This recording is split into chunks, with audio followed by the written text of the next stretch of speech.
Je propose maintenant que voilà, nous avons abordé cet autre monde, ce monde vibratoire, de faire le lien avec le yoga du son. Dans ce yoga du son, qu'est-ce que c'est le son? C'est une vibration.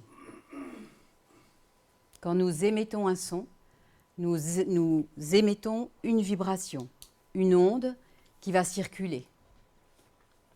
Donc nous sommes dans ce même monde vibratoire et c'est sur ce plan que les sons que nous émettons, et dans le yoga des sons, le yoga des voyelles, tout ce que nous allons émettre comme son va venir intervenir au niveau vibratoire. Nous allons parler de son conscient parce que nous allons... Voilà. Ces sons que nous allons émettre, nous allons leur donner une intention. Une intention, c'est une signification, qui va être posée. Et cette signification qui donne sens, elle donne forme en quelque sorte au son que nous émettons, qui va ainsi circuler ensuite au travers de nous, dans notre corps vibratoire, et rencontrer les informations du champ que nous sommes, du champ informationnel. Donc, je vais choisir les informations que je souhaite apporter pour aller dans la transformation. Le son, donc, est une vibration. Le son plus l'intention, ce qui donne la forme au son, va amener cette résonance. Résonance, c'est vraiment cette information qui arrive dans mon corps et dans mes corps, parce que notre corps ne s'arrête pas qu'ici, il y a aussi nos corps énergétiques. Eh bien, elle vient résonner, c'est-à-dire rencontrer, impacter les informations qui sont déjà dans notre corps. Et du coup, il va y avoir une transformation par ce nouvel apport d'informations. Je vous donne un exemple. La première voyelle que nous utilisons, c'est le A. Le A, c'est vraiment la voyelle qui nous recentre. C'est la voyelle qui réharmonise nos corps énergétiques. Eh bien, quand je fais le A avec cette intention-là, je vais, surtout au fur et à mesure, bien sûr, de la pratique, informer mes cellules et tous mes atomes d'aller dans cette direction de réharmonisation. Ça va ce que je dis, parce que je ne vais pas aller trop vite, c'est dense tout de même, toutes ces informations, surtout si elles ne sont pas trop connues. Donc l'impact, la résonance, elle peut être immédiate dans son effet. Pour d'autres, ça peut demander plus de temps et de répétition, bien sûr. Mais voilà, nos corps énergétiques, dans une journée, ils vont se déplacer assez fréquemment, ou un petit peu, parce que justement l'agitation, le bruit, la précipitation. Hop, je fais le A dans cette intention-là. Mes cellules vont capter et il y a un réajustement qui se fait. Donc, ça vous dit tout de suite la puissance de cet outil qu'est le son. L'idée, c'est vraiment d'insister sur le fait que donner une intention au son le transforme en information consciente. C'est pas pareil, évidemment, de chantonner comme ça pour le plaisir, même si ça impacte aussi, que d'être vraiment dans cette conscience. Donc c'est en ça où nous allons parler de ces sons conscients. Il me revient un exemple que j'ai envie de vous partager en matière de résonance. Là, on n'est pas tout à fait dans le son conscient, mais on est dans la résonance. C'est l'histoire des soldats qui traversent un pont avec leurs pas cadencés. Peut-être vous avez déjà entendu parler de ça. S'il y a une troupe de soldats qui traverse, je pense que peut-être qu'il faut que le pont soit assez long, et sur un pas cadencé, ils peuvent faire s'écrouler le pont.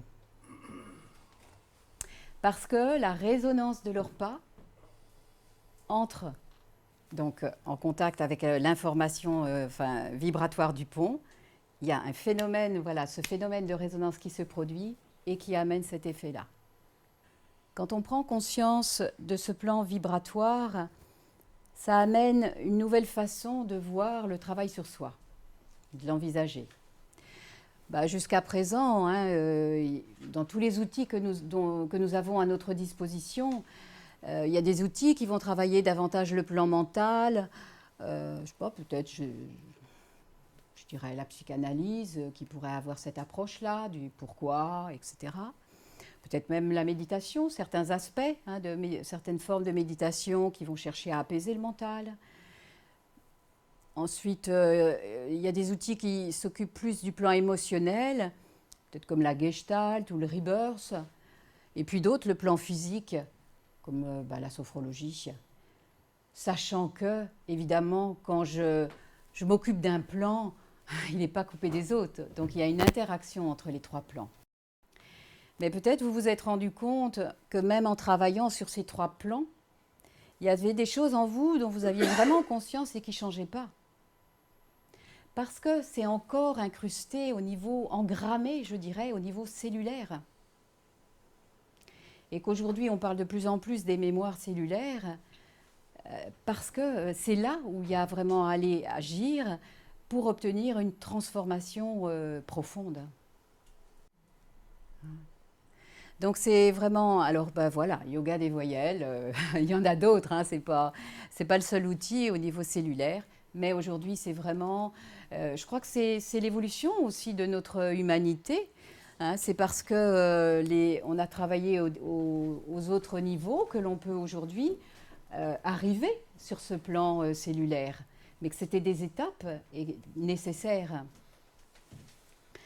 Donc, dans ce yoga du son, quand nous allons pratiquer, nous verrons tout à l'heure un petit peu comment ça se pratique, mais nous allons par exemple faire une séance avec les 8 voyelles. Et bien sûr, il y a une action qui se produit sur ce plan de l'infiniment petit, sur ce plan vibratoire. Et les effets peuvent être surprenants. Enfin, c'est vraiment quelque chose qui se découvre au fur et à mesure. Et je dirais qu'il y a autant de personnes, autant d'effets différents. Mais ce qui est sûr, c'est qu'au fur et à mesure que nous pratiquons ce yoga des voyelles, il va y avoir, ça va nous aider à laisser remonter les schémas dans lesquels nous sommes enfermés, là, les 95%. Donc, non, 90. Je vois un sourire là. Voilà, donc la pratique, avec chaque intention, l'intention de chaque voyelle, qui va venir agir en nous comme vraiment un spécialiste, eh bien, il y a cette action qui va se faire progressivement. Et c'est vraiment une émergence de nos schémas qui peut se faire. Donc, il va nous aider à prendre conscience de nos automatismes, justement, qui va nous en libérer progressivement, à la fois sur le plan physique, émotionnel et mental. En quoi agit le yoga du son, Quand je dis un outil puissant au service de la vie consciente, qu'est-ce que ça fait de chanter des voyelles?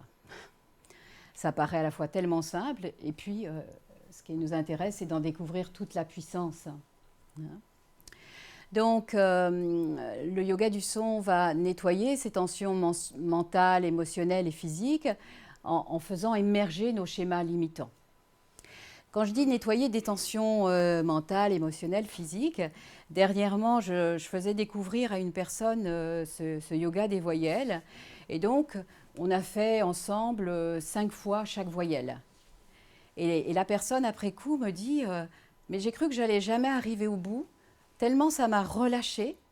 Et du coup, j'étais prêt à m'endormir, mais très rapidement. Je crois que c'est à la 3e voyelle ou quelque chose comme ça. Voilà, c'est un, je dirais, cadre dynamique, donc pas trop le temps de s'occuper de soi et de s'arrêter. Et puis là, tout d'un coup, c'était ouf, tout se relâche parce que Il y a, voilà, il y a ce son qui vient transformer.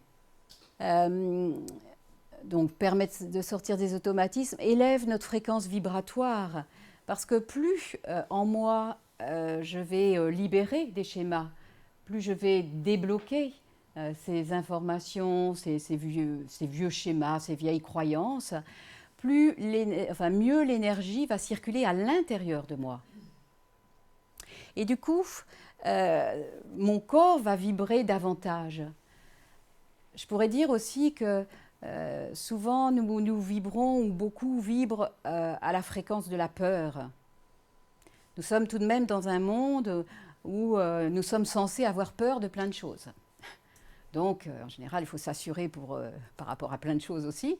Mais donc, nous sommes dans ce monde de la peur. Et donc, ça vient nous enfermer en quelque sorte, et ça vient nous, comment je vais dire, nous mettre à l'intérieur de ce carcan.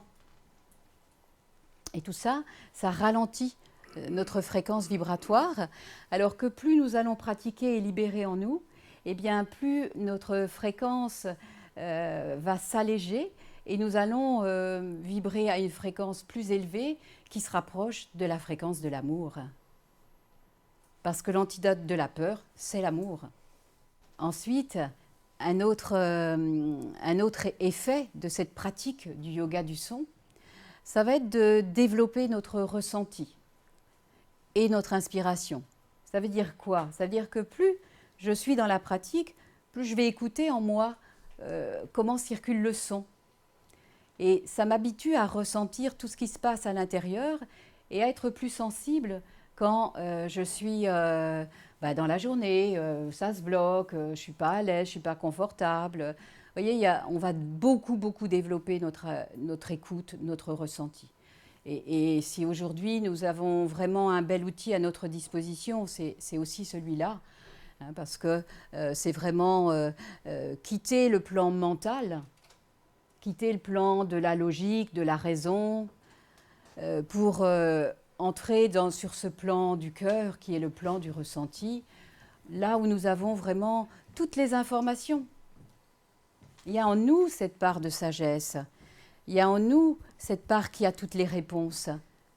Et si nous l'écoutons, si nous nous mettons vraiment à l'écoute, waouh, c'est parfois bien surprenant. Ça peut nous emmener dans des directions où on se dit non, oh non, c'est pas, je vais pas faire ça. Et hop, le mental revient.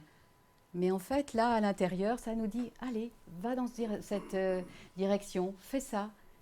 Et en fait, quand on l'expérimente, eh bien, ça nous amène à beaucoup plus de facilité dans notre vie. Je me rappelle un temps où, j'ai cet exemple-là qui me revient à l'esprit, alors je vais vous le partager. C'était pas tout à fait du domaine des sons, mais du domaine des ressentis, et c'est la conséquence des sons. Pour moi, c'est un enchaînement. Mais voilà, j'avais décidé de changer de voiture, et je savais pas trop quoi prendre. Je savais juste que j'avais envie d'une voiture d'une certaine couleur et puis d'une certaine forme. Bah oui, c'était mes critères. Et j'ai vraiment toujours écouté mon ressenti. Quand un jour ça m'a dit « Ah bah t'en parles de changer de voiture, bah c'est le moment d'y aller ». Hop, je suis allée dans les garages. Et puis c'était la manière dont on me recevait, tout ça. « Ah bah le commercial n'est pas là. Ah bah c'est que c'est toi là que je vais acheter une voiture » et ainsi de suite. Et ça s'est fait, mais vraiment avec une très grande facilité. Et vraiment, un soir, je suis entrée dans un garage en me disant « Bon, allez, samedi, viens là, j'y vais ». Mais je voyais des voitures, là, grises, tout ça, blanches. Et puis moi, je voulais qu'elles soient couleur framboise, je vais dire. Eh bien, tout d'un coup, qu'est-ce que je vois ? Une voiture, je dis, mais c'est exactement la couleur que je veux. Et je m'approche, c'était exactement la forme que je voulais. Le soir, j'avais signé ma voiture, quoi. C'était comme ça. Alors, je vous raconte, c'est une belle anecdote, parce que c'est vrai que j'ai grand plaisir à conduire Framboise, hein, puisqu'elle s'appelle comme ça. Et qu'elle me le rend bien. Voilà, donc tout ça, c'est notre ressenti, notre inspiration. Et c'est vraiment amener dans notre vie de la facilité. Parce que des fois, on essaye plein de choses et on en passe du temps avant d'arriver au bon endroit. Je vois des... Bah oui, hein. Voilà. Donc, plus on va aussi pratiquer, et ça va ensemble, cette pratique du yoga des voyelles va nous amener à habiter différemment notre corps. C'est ça, quoi. C'est pas être juste, je dirais, vivre dans cet étage-là, dans cet étage du mental, mais vraiment dans tout notre espace, bien sûr dans l'espace du cœur. Du coup, avoir une perception différente, vivre dans la conscience du moment présent, hein, vivre cet instant présent qui est, vous le savez, le seul qui existe vraiment. Voilà, donc il y a des bonnes choses là, hein, tout de même, c'est tentant d'aller dans cette direction-là. Et puis, ça va nous mettre dans la conscience d'être lié à tout ce qui est. Voilà, c'est ce que je vous expliquais tout à l'heure, hein, cette conscience vibratoire qui fait que je vais aller me promener, je vais aller dans la forêt, je vais sentir, je vais capter aussi, je vais être en relation avec les arbres parce que je suis reliée sur ce plan vibratoire. Et du coup, ça donne une autre façon de vivre. Et aussi dans la conscience d'être créateur de sa réalité. Voilà, parce que, je vais le dire assez rapidement, mais justement, plus nous sommes à l'écoute de notre ressenti, de notre inspiration, plus nous allons aussi être dans des pensées plus positives ou dans la direction de ce que nous voulons, plus nous allons émettre des vibrations, d'accord, qui vont attirer à nous ce que nous souhaitons. Donc ça, c'est évidemment un grand chapitre, hein, être créateur de sa réalité, mais c'est notre force et c'est sans doute ce que nous avons à redécouvrir aujourd'hui. Découvrir que rien ne nous arrive par hasard et que nous créons beaucoup. Si ce n'est, j'allais dire 100% de notre réalité, il y en a même qui disent 200%. Donc vous voyez, il y a de la marge là aussi. Bon, il y a certainement plein d'autres choses à dire, mais voilà, juste une façon de vous parler de tout ce que va produire la pratique du yoga des voyelles. Ok. Arrivé là, est-ce que ça va? Est-ce que je ne vous ai pas perdu? Est-ce qu'il y a des questions? Est-ce que ça a besoin de cheminer? Oui. Comment donne-t-on conscience au son? Oui, par l'intention. C'est ça. C'est-à-dire que c'est le sens, la signification que l'on va donner au son. Et tout à l'heure, quand nous allons entrer dans l'expérimentation, je vous donnerai l'intention de la voyelle. Alors, comment elle est posée? C'est peut-être ça aussi votre question. Mais d'abord, c'est l'intention. Hein. Et en fait, ces intentions ont été reçues et mises en forme par les enseignants québécois, hein, avec lesquels voilà, je suis, dont je suis la pratique, et le travail, la recherche. Et donc, ils ont posé des intentions pour chaque voyelle. Donc, l'intention va être toujours la même. Ça va? Est-ce que ça répond? Non, pas tout à fait. Oui, non, Ouais, d'accord. Ok. oui. Moi, j'ai envie de savoir un peu les origines, parce que là, bon, vous parlez de nos voyelles, Oui, mais je pense qu'en Inde, il y a certainement d'autres sons. tout à fait. Tout à fait. Bah, d'ailleurs, les sons sont utilisés, je dirais, dans toutes les traditions, hein, et depuis la nuit des temps. Que ça soit en Inde, au Japon, que ça soit les mantras, que ça soit les chants grégoriens, enfin, c'est d'autres sons. Je dirais, peu importe l'origine, c'est en fait le fait de dire, quand je chante le A, j'associe cette intention, c'est ça qui va être porteur d'informations. Et pour, par exemple, quelqu'un qui va pratiquer une approche je veux dire, bouddhiste, par exemple, avec certains sons qui ont une signification.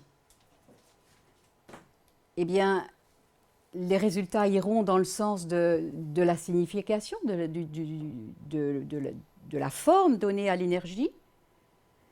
Et si pour la même lettre, le même son, par exemple le A, hein, va pour moi avoir une autre signification, ce n'est pas contradictoire. Elle viendra impacter mon champ vibratoire autrement. Donc, ça veut dire qu'il n'y a pas une vérité unique où le A devrait dire, enfin, avoir une intention unique, mais c'est comment ça a été posé au départ. Donc là, ça a été fait par donc des Québécois hein, qui travaillent. Reine-Claire, ça fait 20 ans qu'elle pratique et qu'elle enseigne le yoga du son, le yoga des voyelles. Et puis voilà, elle a reçu, je dirais, de sa guidance intérieure, les intentions qui sont posées et qui sont voilà, accessibles ensuite. Hein, il y a un petit registre, un petit manuel qui les pose. Mais là, vous allez voir, quand on va découvrir ensemble les intentions, en fait, il y a aussi un processus hein, dans ce champ des voyelles. C'est-à-dire qu'au début, on va partir de la réharmonisation de nos corps énergétiques. Et puis, petit à petit, on va se diriger vers l'infiniment petit. En fait, vraiment de plus en plus au cœur de nos cellules.